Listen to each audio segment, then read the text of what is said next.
congregational singing. Let us pray. Dear God, Heavenly Father, once again, we thank you for your blessings this week. Thank you for your protection, your sustaining grace towards us. And thank you, Lord, for bringing us together dito po sa aming meeting place to worship you, to learn from your word. At ganun din po, Panginoon, we pray na ang Holy Spirit pumuli ang makipag-usap sa bawat sa amin ngayong umagang ito so that we may learn from your word and we can be consistent Christians sa aming pong buhay. And I pray, Lord, na pangalan mo po ang bigyan ng kalwalhatian in everything we do, especially, Lord, in the preaching of your word. And also pray in the name of the Lord Jesus Christ. Amen. Remain standing, please. Tawagin natin si Brother RJ. Let's open our songbooks po, mga kapatid. On page 363, Wonderful Words of Life. Let's sing all together, amen? Page 363, Wonderful Words of Life. 363. On the first verse, all together now. Sing them over again to me, wonderful words of life. Let me more of their beauty see, wonderful words of life. Words of life and beauty, teach me faith and duty. Beautiful words, wonderful words, wonderful words of life. Beautiful words, wonderful words, wonderful words of life. Christ the Blessed One gives to all wonderful words of life. Sinner list to the loving call, wonderful words of life. Also freely given, wooing us to heaven. Beautiful words, wonderful words, wonderful words of life. Beautiful words, wonderful words, wonderful words of life. Sweetly echo the gospel call, wonderful words of life. Offer pardon and peace to all, wonderful words of life. Jesus only Savior, sanctify forever. Beautiful words, wonderful words, wonderful words of life. Beautiful words, wonderful words, wonderful words of life. Amen. You may be seated, mga kapatid. Let's sing 402, our best. 402. Let's do our best also. Amen. 402. On the first verse, all together now. Hear ye the master. Wait down. Hear ye the master's call ready. For be it great or small, that is his task. Do then the best you can, not for reward, not for the praise of man, but for the Lord. Every work for Jesus will be blessed, but he asks from everyone his best. Our talents may be few, these may be small, but unto him is due our best, our all. Wait not for men too loud, heed not their slight. Winning the smile of God brings its delight. Aiding the good and true, near goes unblessed. All that we think or do be the best. Every work for Jesus will be blessed, but he asks from everyone his best. Our talents may be few, these may be small, but unto Him is you our best, our all. Amen. Amen. Let's get our Bibles, please, and open it sa Galatians chapter 5.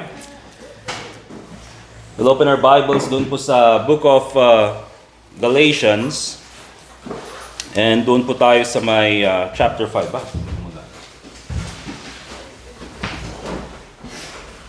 Mic test. 1, 2,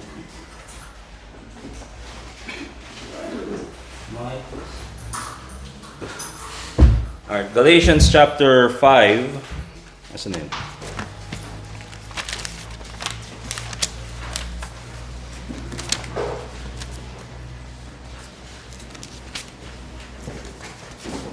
Ayun, pakiano nga, yung sa may... Wag masyado. Ay, hindi pala. Sorry. Mic test, 1, 2, 3. Ayun.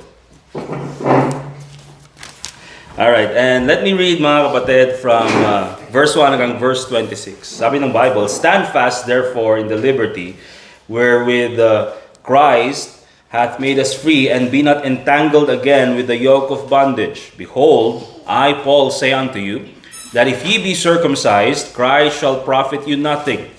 For I testify again to every man that is circumcised, that he is a debtor to do the whole law. Christ is become of no effect unto you. Whosoever of you are justified by the law, ye are fallen from grace. For we through the Spirit wait for the hope of righteousness by faith. For in Jesus Christ neither circumcision availeth anything, nor uncircumcision, but faith which worketh by love. Ye did run well. Who did hinder you that ye should not obey the truth? This persuasion cometh not of him that calleth you. A little leaven leaveneth the whole lump. I have confidence in you through the Lord that ye will be none otherwise minded, but he that troubleth you shall bear his judgment, whosoever he be. And I, brethren, if I yet preach circumcision, why do I yet suffer persecution? Then is the offense the cross ceased. Then is the offense of the cross ceased. I would they were even cut off which trouble you. For brethren, ye have been called unto liberty. Only use not liberty for an occasion to the flesh, but by love serve one another. For all the law is fulfilled in one word, even in this, thou shalt love thy neighbor as thyself. But if ye bite and devour one another, take heed that ye be not consumed one of another. This I say then, walk in the Spirit, and ye shall not fulfill the lust of the flesh. For the flesh lusteth against the Spirit, and the Spirit against the flesh, and these are contrary the one to the other, so that ye cannot do the things that ye would. But if ye be led of the Spirit, ye are not under the law. Now the works of the flesh are manifest, which are these: adultery, fornication, uncleanness, lasciviousness, idolatry, witchcraft, hatred, variance, emulations, wrath, strife, seditions, heresies, envyings, murders, drunkenness, revellings, and such like, of the which I tell you before, as I have also told you in time past, that they which do such things shall not inherit the kingdom of God. But the fruit of the Spirit is love, joy, peace, long-suffering, gentleness, goodness, faith, meekness, temperance. Against such there is no law. And they that are Christ have crucified the flesh with the affections and lusts. If we live in the Spirit, let us also walk in the Spirit. Let us not be desirous of vainglory, provoking one another, envying one another. So this time, mga kapatid, as we continue our series in our Sunday school, How to be a Consistent Christian, let us study Galatians chapter 5. And I guess this is a good lesson na makita po natin, if we want to be consistent, mga kapatid, there are things that we need to avoid in our lives. There are things that we need to do in our lives to be consistent. Kasi mga kapatid, when we talk about consistent, hindi po ito something that you pray for and then God gives it to you. Okay? In many occasions, mga kapatid, pag sinabi natin consistency, this is something na we develop among ourselves. Okay? This is something that we train for.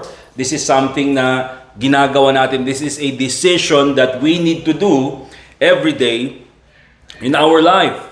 So, dito sa Galatians chapter 5, we'll put a title to it, mga kapatid. Continue to be faithful despite the hindrances. Okay? Continue to be faithful despite the hindrances. Because alam po natin, mga kapatid, that talking about Christianity, tayo bilang mga mananampalataya, there is no hindrance-free Christian life. Okay? Wala pong Kristiyano na nabubuhay, na wala po siyang hindrances or obstacles or mga harang na dumaraan or dumarating sa kanyang buhay. Every time na may gusto kang gawin para sa Panginoon, you want to be faithful in your church attendance, there will be hindrances. Okay? You want to be a soul winner, you want to be faithful sa soul winning, there will be hindrances. Okay? You want to live your life for the Lord Jesus Christ, there will be hindrances. Okay? Pero it doesn't mean that because there are hindrances, titigil na tayo. Because remember what I told last Friday, oftentimes, the reason why many people stop despite their desire to be consistent is because of the level of their commitment. Diba? Merong mga tao, just like the Apostle Paul, who has this desire to serve God, who has this zeal to preach the gospel to the Gentiles, and despite shipwreck, despite persecution, despite problems, and despite sa mga taong kumukontra sa kanya, he still continued. You know why, mga kapatid? Because he has this commitment for the Lord Jesus Christ. And there are also people like katulad ni Demas, for example, who was with the Apostle Paul, but later on, sabi ni Apostle Paul, no, iniwan siya because he loved the present world. Okay? And why did Demas do that? Because again, mga kapatid, he has a low level of commitment. Alright? And in 1 Thessalonians chapter 2, verse 18, one of the reasons why meron itong mga hindrances na ito is, of course, we understand the devil, si Satanas. Gusto niyang pigilan lahat ng gusto mong gawin para sa Panginoon. Okay? Kaya, you want to be a soul winner? Okay. Nandyan si Satanas. Gagawa siya ng mga hindrance para ikaw ay hindi matuloy sa gusto mong gawin. Okay? Sabi ng Bible in 1 Thessalonians chapter 2 verse 18, wherefore we would have come unto you, sabi ni Apostle Paul, I wanted to visit you all and teach you, to encourage you sa Thessalonian church. Even I, Paul, once and again, sabi niya ganyan, pero what's the problem? But Satan hindered us. Okay? So nandyan yung hindrance na ginawa ni Satanas. Kaya po, let this be a reminder sa atin, mga kapatid. Okay? Wala pong Kristiyano na hindi makaka-experience ng hindrance sa kanyang buhay. Especially if you want to do the right thing, if you want to do godly things, if you want to do things for the Lord Jesus Christ. Okay? So how do we overcome these hindrances? That's the question. Okay? Paano natin lalagpasan or you overcome itong mga hindrance na ito? Because hindrances are there. Okay? Hindrances are there. Hindi mo pwedeng tanggalin yan sa iyong buhay bilang Kristiyano. But how do you overcome them? First of all, let's go to Galatians chapter 5, verse 7. And the Bible reads, ye did run well. Okay, notice that. Sabi ni Apostle Paul, that when it comes to your Christian life, talking about their running the race, katulad ng Hebrews chapter 12, yan po yung ginagawa natin. Pero sabi ni Apostle Paul, in the past tense, ye did run well. Diba? So it doesn't matter, mga kapatid, what we did in the past. Remember this. It's good na tayo ay ginamit ng Panginoon sa nakaraan. But what matters, again, is what we're doing in the present. And what we are going to do in the future para sa Panginoon. So stop making the excuse, mga kapatid, na, oh, I've done this for the Lord Jesus Christ in the past. That doesn't matter anymore, mga kapatid, because what matters is right now. Okay? So sabi niya, ye did run well. Maganda yung takbo ng inyong pamumuhay, your Christian life. You are doing great for the Lord Jesus Christ. However, ang sabi ng Bible in verse 7, who did hinder you that ye should not obey the truth? Okay? Pero dumating yung time that ngayon hindi na kayo sumusunod. You are no longer obeying the truth. Okay? But here's the question, mga kapatid. Sabi ni Apostle Paul, who did hinder you? And so, if you're going to overcome these hindrances, we have to identify and avoid the people who hinder us, or identify and avoid the people who hinder you. Okay? Because in reality, mga kapatid, problems are normal for us. Diba? May problema, kahit saan ka pumunta, may problema ka makikita sa buhay. Alright? Every aspect of our life, problema is normal. Ang matinding problema, mga kapatid, is mga tao. Diba? That's a difficult problem. People. Alright? And being involved in a church, mga kapatid, remember this, that oftentimes, the biggest problems inside the church are people. I mean, kung titignan nyo yung book of Acts, mga kapatid, well, the first problem recorded in Acts chapter 5 were people. Diba? Si Ananias and Sapphira. Okay? Even when the Lord Jesus Christ established the church, sino yung problema noon? Persecution, and of course, sa loob, si Judas. People is always the problem. They are always the problem. And so yung question dito ng Apostle Paul is, who did hinder you that ye should not obey the truth? Remember, people are the ones who will hinder you in the ministry. Now, in Galatians, anong nangyayari dito? Yung context dito, mga kapatid, is that si Paul, he is talking about these Judaizers, okay, na they were from Jerusalem and they went to the church in Galatia, and what they are teaching the people, the members of the Galatian church, is that it is not enough that you trust the Lord Jesus Christ as your Savior, you also have to obey the law. Okay? So basically, mga kapatid, sinasabi nila, they are mixing salvation by grace plus faith.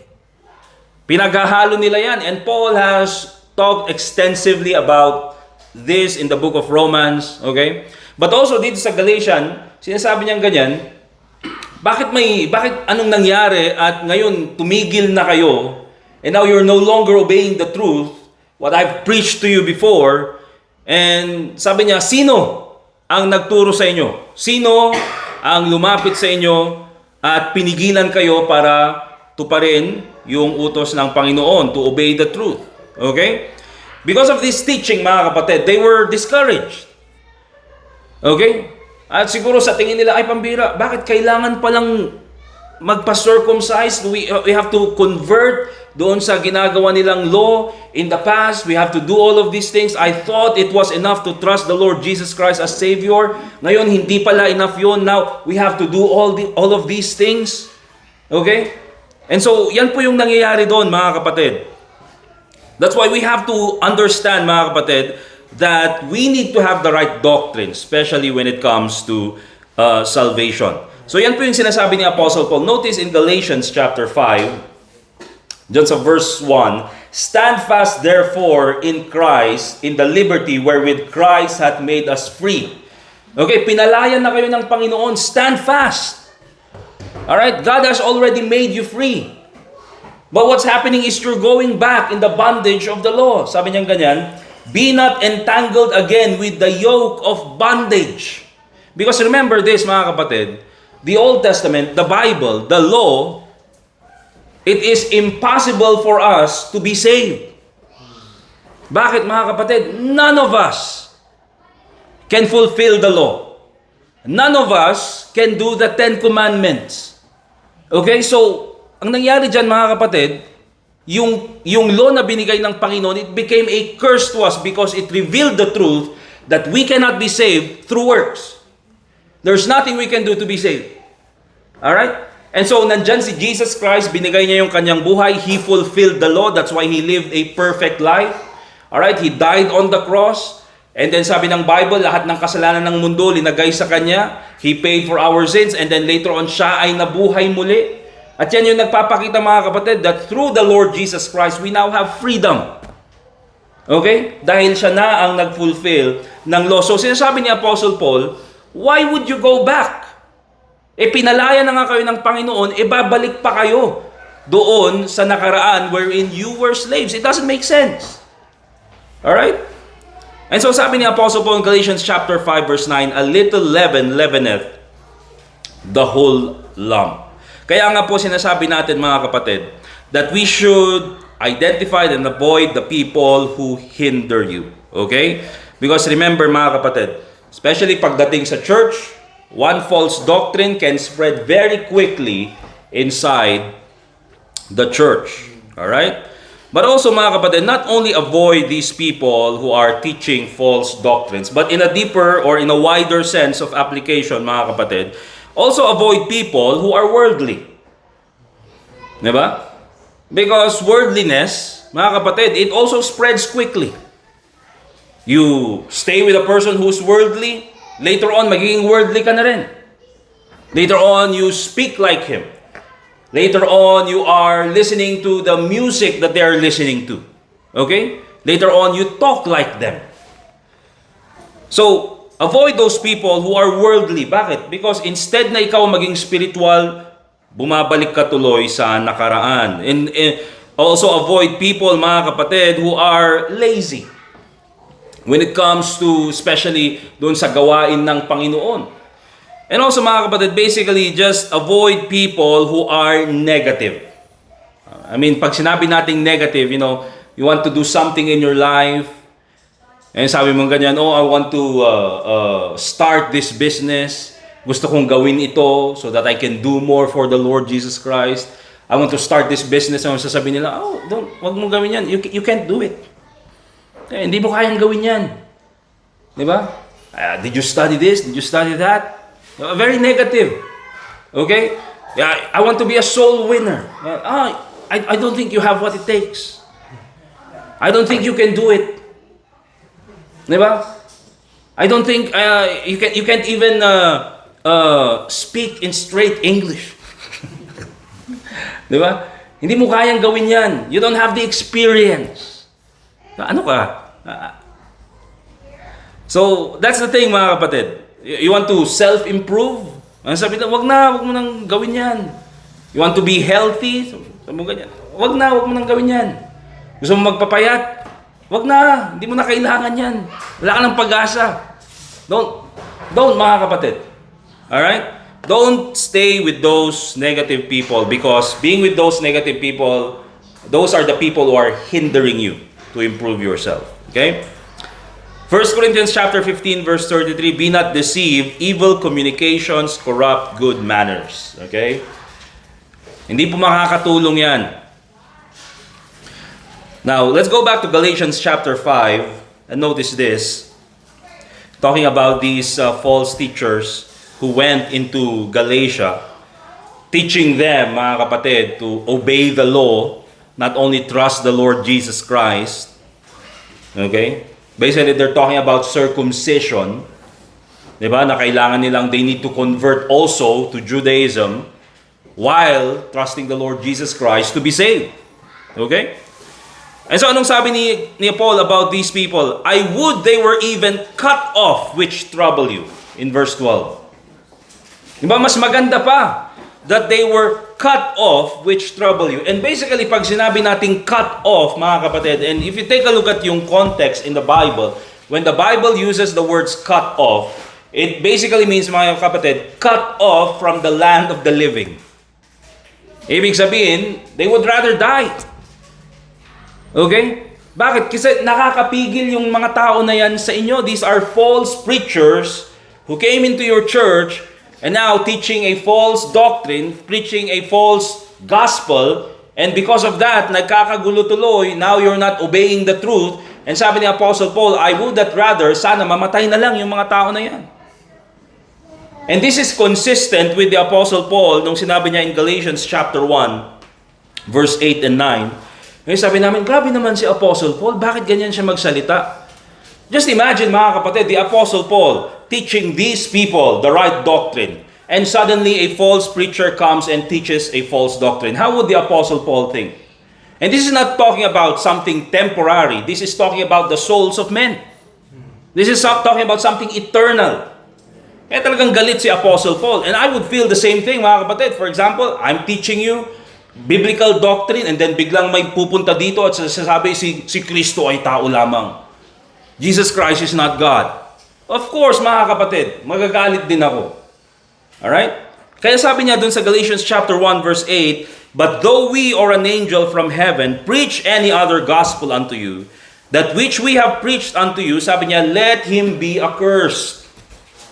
Okay? Sumpain yung tao na yan. Verse 9, as we said before, so say I now again, if any man preach any other gospel unto you than that ye have received, let him be accursed. Okay? Kaya yan po yung sinabi ni Apostle Paul. Remember, in order for us to be consistent, continue to be faithful despite the hindrances, identify and avoid the people who hinder you. Also, let's go to Galatians chapter 5. Let's go back. And another thing na makikita po natin dito in order for us to overcome these hindrances is in Galatians verse 16 and 17. Galatians chapter 5 verse 16 and 17. And sabi ng Bible, this I say then, sabi ni Apostle Paul, walk in the Spirit, and ye shall not fulfill the lust of the flesh. For the flesh lusteth against the Spirit, and the Spirit against the flesh. And these, Spirit and flesh, are contrary the one to the other, so that ye cannot do the things that ye would. Okay? So, another thing that we need to do in order for us to avoid or overcome these hindrances is get busy doing spiritual things. Get busy doing spiritual things, godly things, soul winning, Bible reading, praying. Okay, get busy doing all of these things. Thinking about what you can do for God, what you can do for the church. Okay? Because here's the thing, mga kapatid.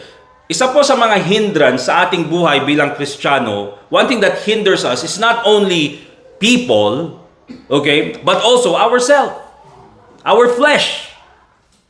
Okay, meron tayong laman, mga kapatid. At sabi ni Apostle Paul, yung spirit natin, he wants to do good.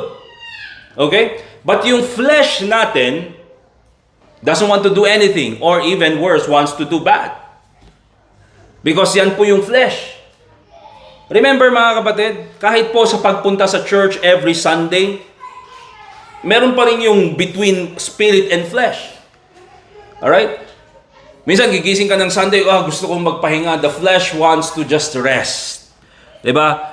Tired from Monday to Friday na nagtrabaho, and then Saturday soul winning, and then mga lahat na kailangan mong gawin, housework, mga kailangan gawin para sa pamilya, and then suddenly Sunday you have to go to church, and the flesh just wants to rest. Stay at home, and then mag-relax na lang. Diba? Yun yung gustong gawin ng katawan. But the spirit, sabi niya ganyan, nope, we have to go to church. Alright? And here's the thing, mga kapatid. If you don't go to church, then the flesh wins. What happened? Sin follows. Okay? But buti na lang, praise God, that all of us are here, we were able to overcome the flesh. Amen? Just as simple as that. And now, overcome natin yung flesh. Okay? Now look at 1 Corinthians chapter 3, verse 1 hanggang verse 3. And this is the reality, mga kapatid. Sa maraming churches, remember that inside the church, there are three kinds of people. There are the saved, and there are sometimes yung mga unbelievers. Yes, unbelievers can come inside the church, of course. But also, mga kapatid, there are the carnal Christians. They are saved, but they're living in the flesh. Okay? And yan po yung problema dito sa Corinthian church. Many of the members are living in the flesh. Kaya sabi ni Apostle Paul in Corinthians chapter 3, and I, brethren, could not speak unto you as unto spiritual. Diba? Hindi ko sabi sa iyo, hindi ko kayo maturuan ng tama. You know why? But as unto carnal, even as unto babes in Christ. I have fed you with milk and not with meat, for hitherto ye were not able to bear it. Neither yet now are ye able. You see, mga kapatid, a carnal Christian, they will always reject the Word of God. Okay? Ayaw nilang tanggapin. Because the flesh doesn't want the Word of God. Okay? Kaya sabi niya ngayon, verse 3, for ye are yet carnal. Yes, you're saved. Kaya dito sa Apostle Paul, mga kapatid, he is not doubting about their salvation. Diba? Ang tinutukoy niya dito, mga kapatid, is that he is worried about their, spirituality. Because they are saved, but they're living in the flesh. For ye are yet carnal, for whereas there is among you envying and strife and divisions, are ye not carnal and walk as men? Okay? And by the way, mga kapatid, he's talking about saved people here in verse 1, and I, brethren. Okay? So he doesn't doubt their salvation because mayroong envyings, may division, mayroong fornication even na nangyayari sa church. But what he's teaching them, mga kapatid, is they need to live spiritually. Alright? So yan po yung mahirap, mga kapatid, because pag tayo po ay we're living in the flesh, we're living carnally, nakaka-apekto po yan sa buhay natin bilang mga Kristiyano. It also affects the church. Diba? Because many Christians are living carnally doon sa loob ng church. Anong nangyayari? They are having divisions inside the church. There's conflict. Okay? So, let's go back to Galatians chapter 5. And we'll go back doon sa verse 17. And oftentimes, ito yung magandang gawin natin, mga kapatid. Verse 16, balik tayo sa verse 16. If we want to avoid sin, okay, and overcome flesh, and even overcome sin, oftentimes, gumagawa tayo ng mga ritual. Ano kayang gagawin ko para maiwasan ko ang kasalanan? What should I do to avoid sin? What should I not do to avoid sin? But the Bible gives us a clear answer. Sabi niya ganyan in verse 16. This I say then, walk in the Spirit, and ye shall not fulfill the lust of the flesh. Okay? If you want to avoid or if you want to overcome the hindrance of the flesh, just keep on doing godly things. What do I mean by that? Diba? If you have more time, if you spend more time reading the Bible, for example, praying, doing soul winning, okay? Ginagawa mo yung mga bagay na yan, you will have no time to do sinful things. Okay? Kaya yung sinasabi ni Apostle Paul, walk in the Spirit. Gawin mo kung ano yung pinapagawa ng Holy Spirit. Capital S po yung nandyan, and ye shall not fulfill the lust of the flesh. Okay? So if you spend more time doing godly things, you will not have time sinning. Ang problema sometimes is we're doing nothing. And sasabi, at least I'm not doing anything. But sabi nila, an idle mind is the devil's playground. Okay? So hindi lang naman dyan sa kailangan mag-soul winning. I have to do soul winning, 16 hours a day, 12 hours a day in order for me to avoid sin. If you can, magandang gawin, di ba? But of course, hindi lang naman yan yung part ng buhay natin. Just get busy reading the Bible, get busy praying, get busy soul winning, get busy doing housework. Di ba? Kung meron kang pwedeng ayusin sa bahay, get busy doing that. Get busy doing, kung meron kang hobbies, productive hobbies, get busy learning. Pwede kang manood sa YouTube and learn about skills na hindi mo pa alam noon, na now, basically YouTube can teach you. Basically, AI can teach you. Diba? Yung mga pinag-aralan natin nung high school at college, pambira kayang ituro sa'yo ng isang araw ng AI. Diba? Wala nang mga prerequisites na mga subject. Filipino 1, Filipino 2, diba? Mathematics 1, Mathematics 2. Alright? Hindi na kailangan doon sa panahon natin ngayon. Just get busy doing those things. Get busy doing your job. Get busy doing your work. Kung saan ka nagtatrabaho, get busy studying. You see, if you're busy doing all of these things, being productive, at ikaw ay nag-i-improve bilang isang tao, hindi lang bilang Kristiyano, you're improving also mentally. Anong nangyayari dyan, mga kapatid? You will not have time doing sin. You will not have time doing idle things na hindi nakakatulong. Alright? And of course, mga kapatid, if you're going to overcome hindrances, let's go to Galatians chapter 5, verse 22 and 23. The Bible reads in verse 22, "But the fruit of the Spirit is love, joy, peace, long-suffering, gentleness, goodness, faith, meekness, temperance. Against such there is no law." Okay? Before niya sinabi yan, mga kapatid, he talked about the fruit, the works of the flesh. And yan yung mangyayari mga kapatid if you are walking in the flesh. It becomes just worse and worse.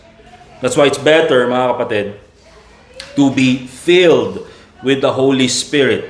Okay? Because look at this, it creates a better attitude, it creates a better you.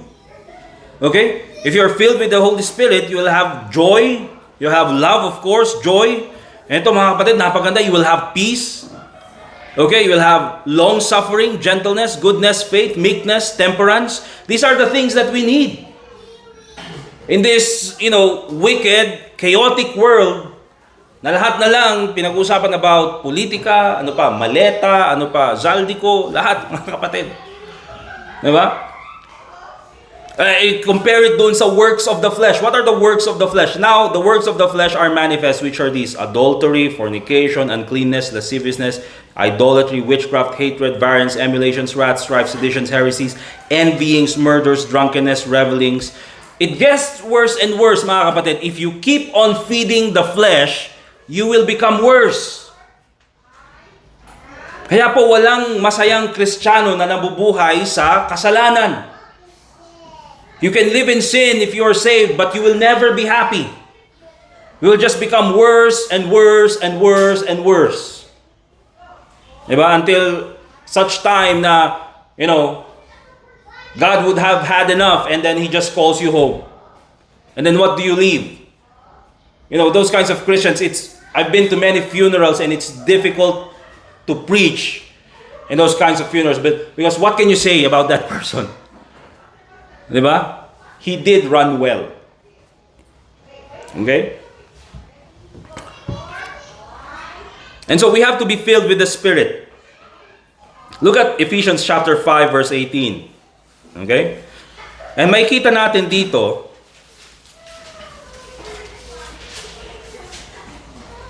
is that in order for us to be filled with the Spirit of God, the Holy Spirit, because remember this, mga kapatid, once we are saved, you already have the Holy Spirit. Amen? You are sealed with the Holy Spirit of promise. Yun yung sabi ng Bible. Hindi na yan mawawala. It never goes away. You have the Holy Spirit with you. The problem is, we are not filled with the Spirit. Naintindihan, mga kapatid? Okay? Kaya, even as Christians, we need to be filled with the Spirit.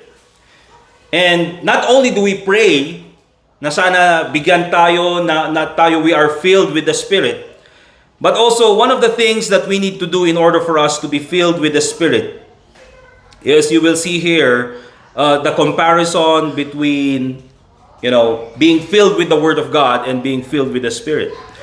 In verse 18, sabi ng Bible, "And be not drunk with wine, wherein is excess, but be filled with the Spirit." Now, let's just go back dyan sa Ephesians chapter 5, verse 18. I'd like to speak with this again. You see, maraming mga Kristiyano nowadays, okay, because of social media, and kumakalat sa ibang Baptist churches na sinasabi nila, it's okay to drink a little bit of wine.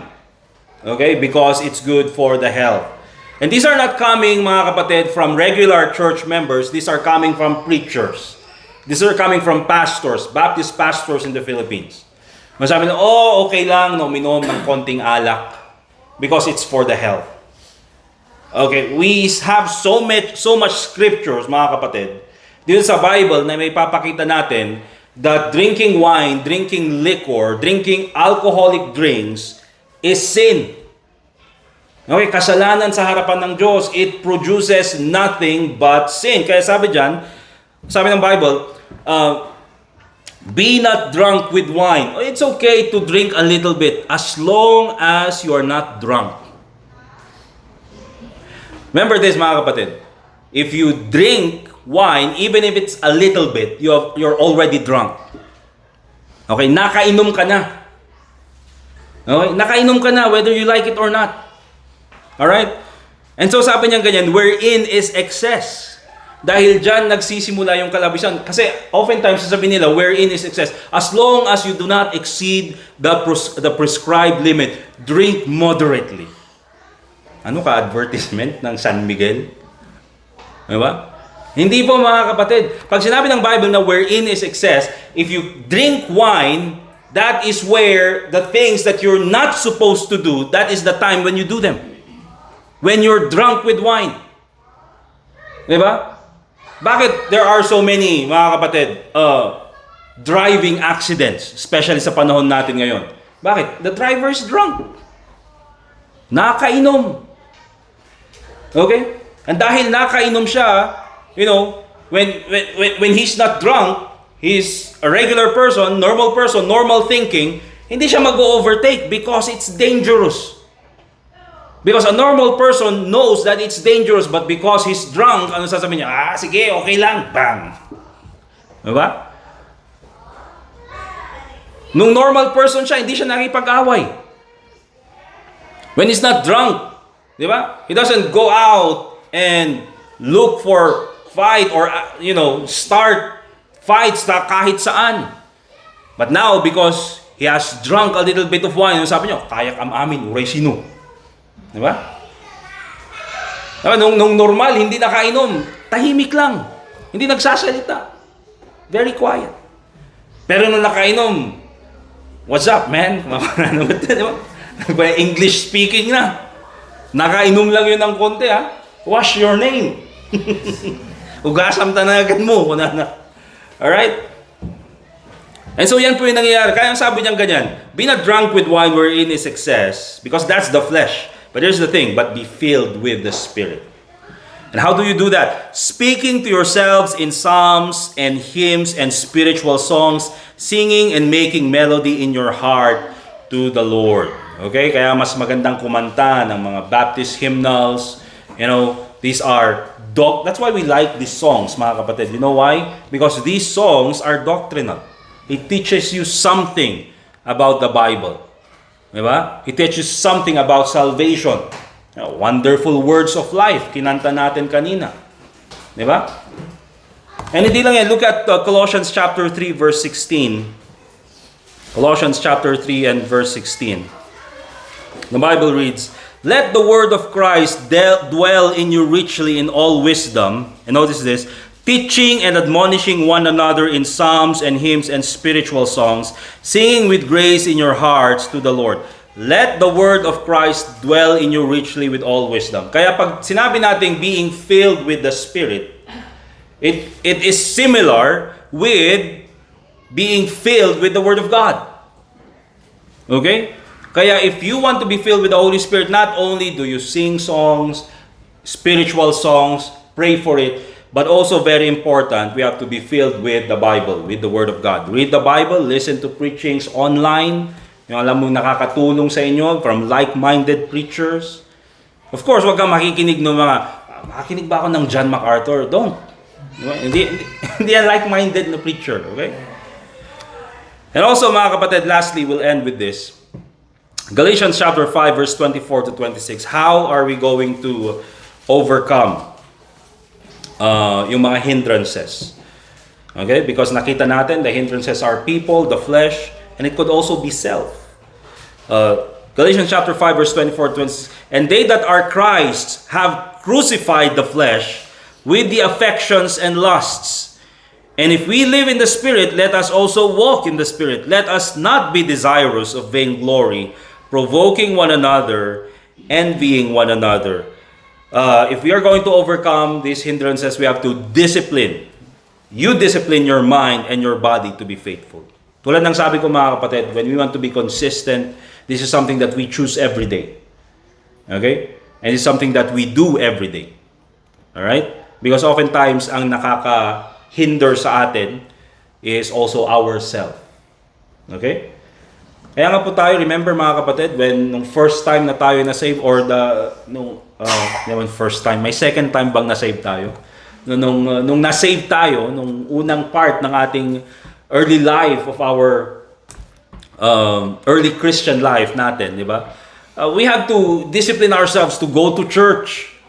Di ba? We're not used to it. Di ba? We're used to just relaxing at home. Di ba? But now nakita natin that we have to go to church in order for us to grow. We pushed ourselves. Okay? Nung unang nag-soul winning tayo, hindi naman tayo ganun kagaling mag-soul winning. But we had to push ourselves in order for us to be a good soul winner. Yung sa Bible reading, we have to push ourselves. Even until now, we push ourselves. Prayer, all of those things na ginagawa natin. Okay? Because the self sometimes don't want to do it. Kaya sabi ng verse 24, they that are Christ have crucified the flesh with the affections and lusts. Di ba? Kaya tayo dapat nating pigilan yung ating flesh. Crucify. Di ba? Talagang kailangan mong ipako. And lalaban yan, mga kapatid. Okay? That's why you have to overcome it. And so we will end with that for the sake of time. At tayo po ay dadako sa ating main service after probably 10 minutes. Okay, let us pray. Dear God, Heavenly Father, once again, we thank you for this time na kami po ay nakapag-aral ng iyong salita. Lord, please continue to guide us and give us wisdom as we continue to serve you. Help us be consistent, be faithful sa aming pong buhay bilang mga Kristiyano. Tulungan mo po kami sa aming mga pagkukulang. And your name be glorified sa lahat ng aming gagawin. In all this we pray in the name of the Lord Jesus Christ. Amen. Alright, we're dismissed. We'll have 10 minutes break. And tayo po ay babalik later on.